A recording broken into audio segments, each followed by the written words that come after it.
Hey, this is day four. Day four has been going really well. Um, I started off first 2 miles, well, actually first 4 miles, I was getting 2.3 miles an hour. Some uphill, some downhill. The path has been pretty smooth, a few rocks here and there. Got a good night's sleep last night, so able to process things today pretty well.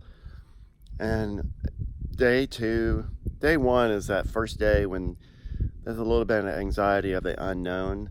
Then you get out there and you feel pretty good, and you get 16, 17 miles out of the way, and you go, hey, it's pretty good. My feet are doing good.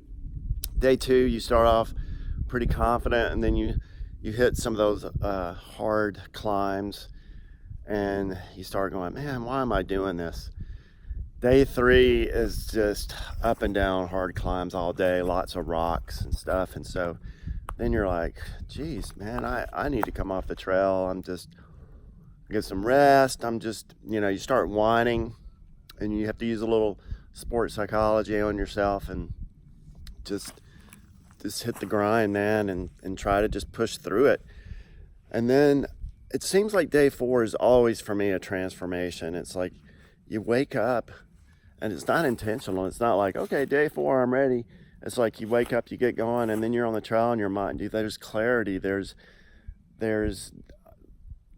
no distractions. That you've had, 3 full days of pretty much no distractions from the world. I mean, a few texts here and there.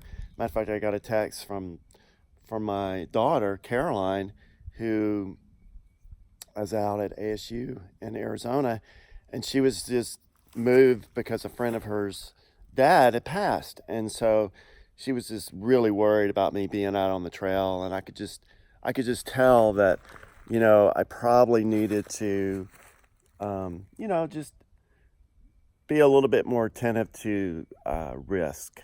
And there's in adventure, risk is implied because they go hand in hand. If there was no risk, then it wouldn't be adventure. I mean, a lot of the world seeks adventure, and they go to REI and they buy all this fancy stuff, and they go out on a camping trip for one night.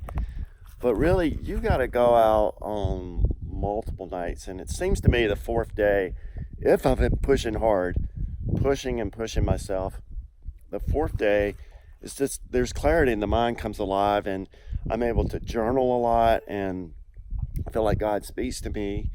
And so I just got to the top of this, interesting hill.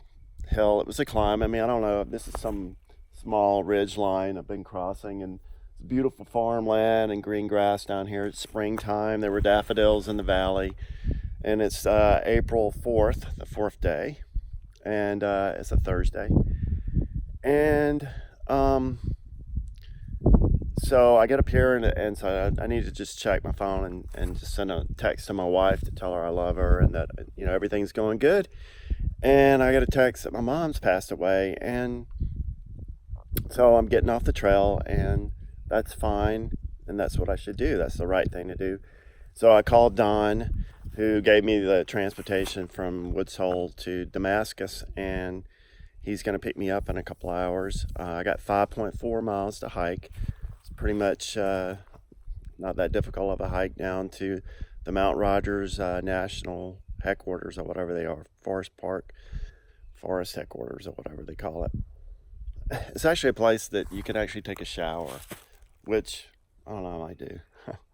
Probably need to before I get in my car and drive. Anyway, I got a lot on my mind, and I'll share that later. But strength and power. Peace.